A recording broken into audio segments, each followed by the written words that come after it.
ৰাজ্যত পুনৰ সংঘটিত হৈছে সাংবাদিক নিগ্ৰহৰ ঘটনা।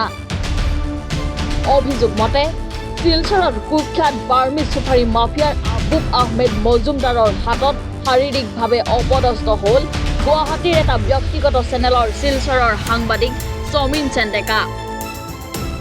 2022 চনত মাফিয়াজনৰ গ্ৰেপ্তাৰৰ বাতৰি প্ৰচাৰ কৰাৰ বাবেই সাংবাদিকজনক নিজ গৃহলৈ মাতি নি এটা কোঠাৰ ভিতৰত আবদ্ধ কৰি দলবদ্ধ আক্ৰমণ কৰাৰ অভিযোগ মাফিয়াটোৰ বিৰুদ্ধে।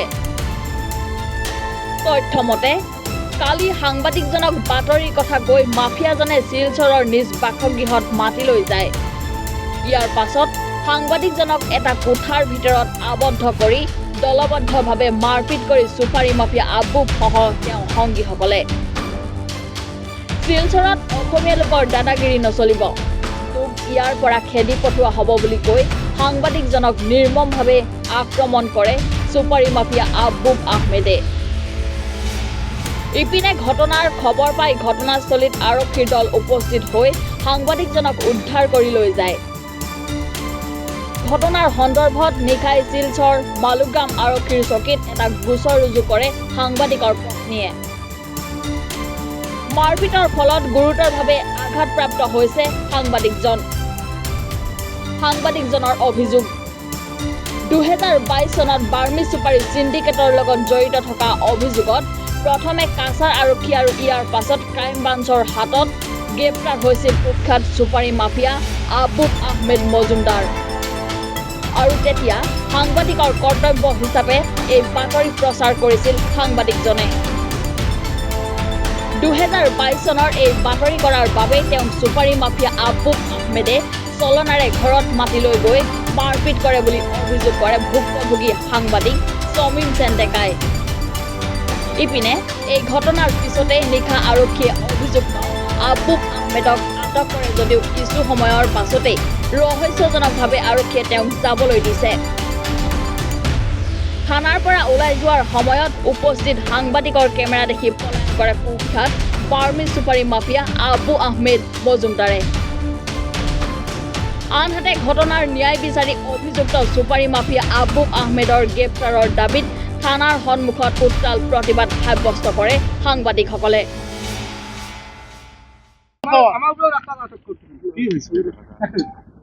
কি হৈছিল ঘটনাটো? আজি কি হৈছিল আপোনাৰ লগত?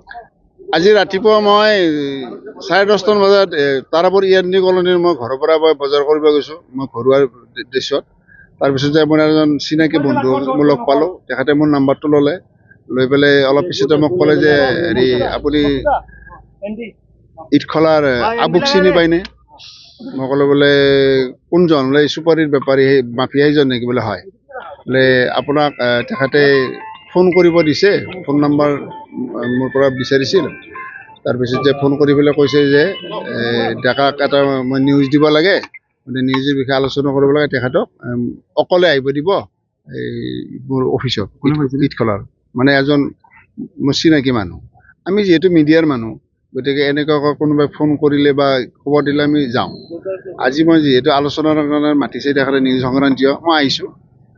মই কিন্তু লগৰ চগৰ আনা নাই, মই যি বজাৰৰ ড্ৰেছ আছিল তেনেকুৱাকৈ আহিছোঁ। অহাৰ পিছত তেখেতৰ মেনেজাৰে মোক বহিব দিলে, মেনেজাৰে বহিব দি চাহ পানী খোৱালে, পাণ খোৱালে, খালোঁ।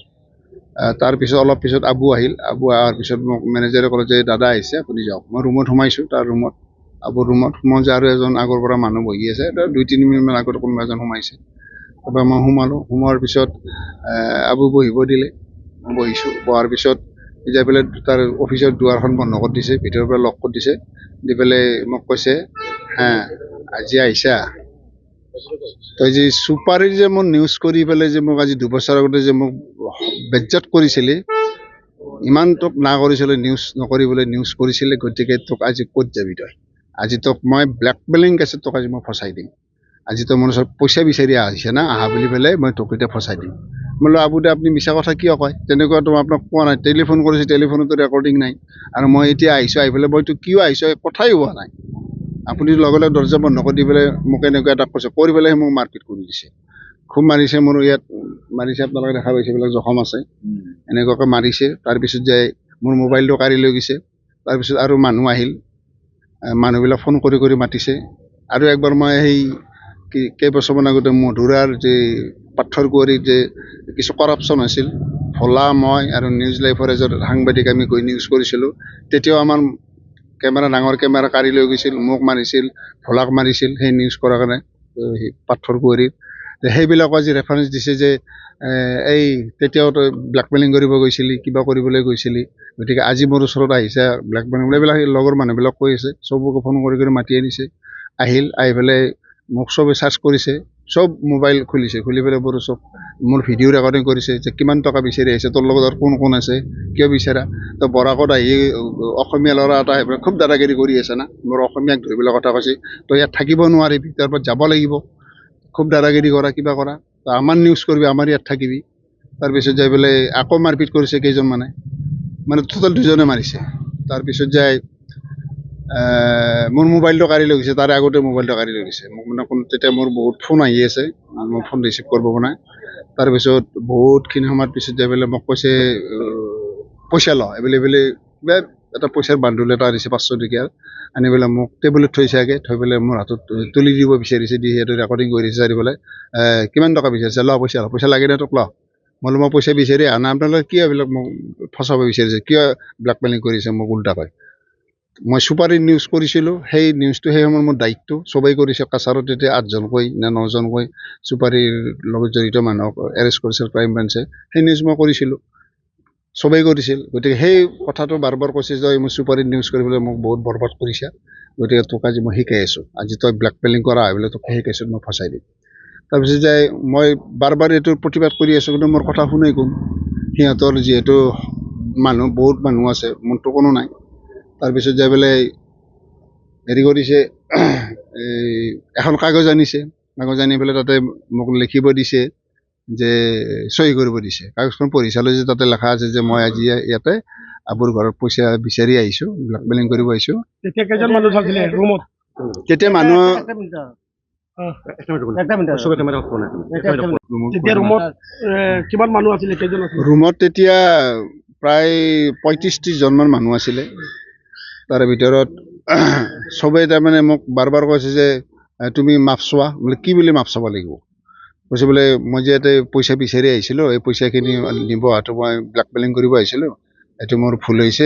এইটো কথা মই কেতিয়াও নকওঁ, আপোনালোকে ইয়াত মোক মাৰি কাটি টুকুৰা টুকুৰি কৰি দিলেও মই সেইটো ভুল স্বীকাৰ নকৰোঁ, কাৰণ মই সেইটো কৰাই নাই, মই কোনো ধৰণৰ পইচা বিচাৰি অহা নাই। গতিকে সেইটো তেখেতে মোক জোৰ জবৰদস্তি সেই পুৰণ নিউজ কৰাৰ কাৰণে মোক আখেজ মিটাব বিচাৰিছে, আৰু মোক বাৰ বাৰ কৈছে তই নলবাৰীৰ পৰা ইয়াত অসমীয়া ল'ৰা আহি পেলাই বৰাকত থাকিব, বৰাকত থাকি তই ইমান দাদাগিৰি কৰিবি, তোক শিকাই আছোঁ, তই এয়াৰপৰ্ট যাব লাগিব, এইটো যাহা তাহা মোক বকি আছে। মইতো একো মোৰ ফালৰ পৰা যিটো আত্মপক্ষ সমৰ্থন কৰাৰ কোনো ধৰণৰ মোৰ হাতত তথ্যই নাই। গতিকে সিহঁতে যি ইচ্ছা তাকে কৰিছে, বা কাগজ এখন আনিছে, কাগজখন চহী কৰিব দিছে, সেইখনত মই চহী কৰা নাই, তেতিয়া আকৌ মোক মাৰিছে। তাৰপিছত যে মোৰ হাতত পইচাখিনি কিবা পইচা এটা আনিছে, আনি পেলাই পইচাখিনি হাতত তুলি দিব বিচাৰিছে, মই পইচাখিনি চোৱা নাই, লোৱা নাই, সেইটো আকৌ ৰেকৰ্ডিং কৰিছে, আকৌ মাৰিছে। তাৰপৰা মোৰ পইচাখিনি পেলাই মোৰ বাওঁফালৰ আঁঠুৰ ওপৰত তুলি থৈছে, উৰুত থৈ পেলাই ৰেকৰ্ডিং কৰিছে, মই পইচা চোৱা নাই। তাৰপৰা লাষ্টত তই ক্ষমা নাচা ন, তই ক্ষমা চা, আমি মোবাইলত ৰেকৰ্ডিং কৰিম, এইটো কথা আমি ভাইৰেল নকৰোঁ, জাষ্ট আমাৰ লগত থাকিব, বোলে মই কেতিয়াও নকৰোঁ, আপোনালোকে মোক যি শাস্তি দি দিয়ক। আবুই মাৰিছে, আৰু বাকী একজনক মই চিনি নাপাওঁ, সকলো লাম্বাকৈ দেখা পালে গম পাম। এইটো মই যেতিয়া চুপাৰীৰ সংঘাতীয় চিভিল হস্পিটেল যেতিয়া ক্ৰাইম ব্ৰাঞ্চে লৈ যায়, তেতিয়া সেই মানুহজনক মই দেখা পাইছিলোঁ। ইমান যে মানুহ আছিলে তাতে, মানে আগতে পুৰা ৰেডি আছিলে? মোৰ এনেকুৱা লাগে উকিল পৰ্যন্ত আছে তাত। আমিনুলের কথা এটা আহিছে, আপুনি কি ক'বা যে আমিনুলের মানুহ তাত আছিলে? মানে আমিনুলৰ ভায়েক এজনকো মাতি আনিছে, সি আনি পেলাই কৈছে যে, মইতো ভালকৈ ইমান নামটো হামিদুল মুছপু বুলি নামটো মই ইমান এনে চিনি পাওঁ আৰু দাদা বুলি মাতো। তেখেতক কৈছে যে এই মধুৰত যে নিউজ কৰিব গৈছিল, হেৰি পাথৰৰ নিউজ যে তেতিয়া যে মাৰ খাইছিল, সেই ৰিপৰ্টাৰ চমিনিছে এনেকৈ কৈ আছে।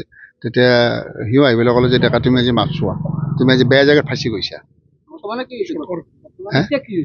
তাৰপিছত যাই পেলাই শেষত মোক পুলিচে কিবাকৈ খবৰ পালে, পুলিচে খবৰ পাই মোক উদ্ধাৰ কৰি লৈ আহিছে। তাৰপিছত সি এখন কেছ দিয়ে বুলি শুনিছোঁ। তাৰপিছত যাই মোক মেডিকেল কৰে, মেডিকেলত কিছু মোৰ ইঞ্জুৰি পাইছে, লাঞ্চত পাইছে, মুখত পাইছে। তাৰপিছত যাই আমাৰ মিছেজে এটা কেছ দিছে তাৰ এগেইনষ্টত মোক যে তাত ঘৰবন্দী কৰিবলৈ যে মানে এটেম্প টু মাৰ্ডাৰ যে ব্যৱস্থা কৰিছিল, গতিকে সেইকাৰণে সংক্ৰান্তীয় মোক আপুনি কি কেছ দিছে। বিচাৰে? মই বিচাৰোঁ, মই সততাৰে কৈছোঁ, মই এইবিলাক ঘটনাত জড়িত নাই। মই 26 বছৰ মিডিয়া কৰিছোঁ কাছাৰত, গতিকে এনেকুৱা ব্লেকমেইলিং কৰা মোৰ হাতত আজিলৈ কোনো প্ৰমাণ দিব নোৱাৰে।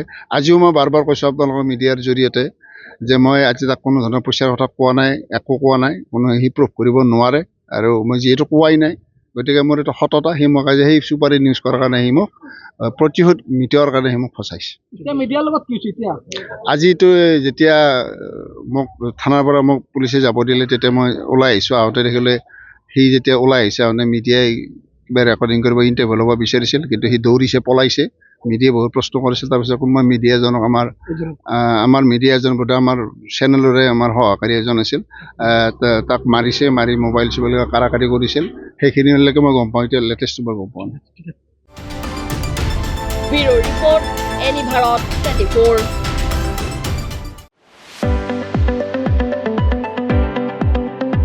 ৰঙাপাৰাবাসীৰ বাবে সুখবৰ। আপুনি যদি দুচকীয়া বাহন ল'ব বিচাৰিছে, তেন্তে এতিয়াৰে পৰা আৰু চিন্তাৰ কোনো প্ৰয়োজন নাই।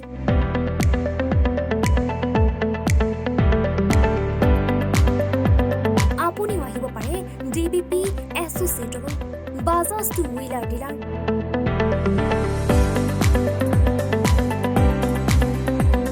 আমাৰ ঠিকনা ৱাৰ্ড নং 8, ঠাকুৰবাৰী ৰোড, ডাকঘৰ, ৰঙাপাৰা, জিলা শোণিতপুৰ।